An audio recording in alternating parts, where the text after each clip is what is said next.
सर्वविश्वन्यस्तपादपद्मायते वामहस्तालोलवेदशास्त्रायते ज्ञानसूर्यायते दत्तरूपायते श्रीवेणुगोपालकृष्णाय वन्दनम् श्रीवेणुगोपालकृष्णाय वन्दनम् श्रीवेणुगोपालकृष्णाय वन्दनम् శ్రీదత్తవేదము అక్షర ప్రసాదము 5 ఇక గురుచరిత్ర పారాయణ మాహాత్మ్యం గురించి మా అనుభవము మనవి చేస్తాను.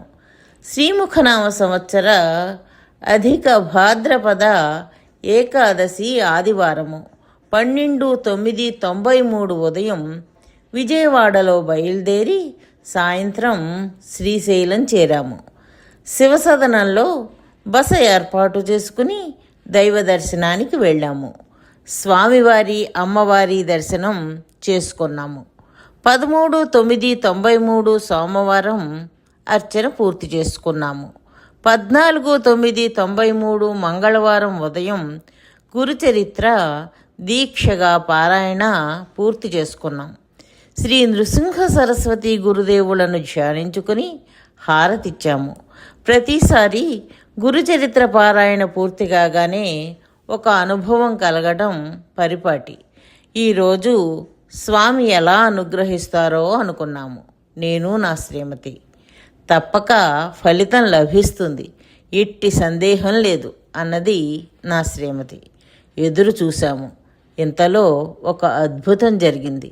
ఆశ్చర్యం.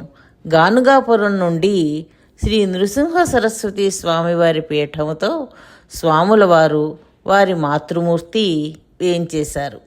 మా గది పక్కనే వారికి వసతి ఇచ్చారు. మాకు వారి దర్శనం, వారి మాతృమూర్తి అనసూయాదేవి దర్శనం, శ్రీ నృసింహ సరస్వతి స్వామివారి పాదుకల దర్శనం, తీర్థప్రసాదములు అనుగ్రహించారు. ఇది గురుచరిత్ర పారాయణ ఫలిత నిదర్శనం కాదా?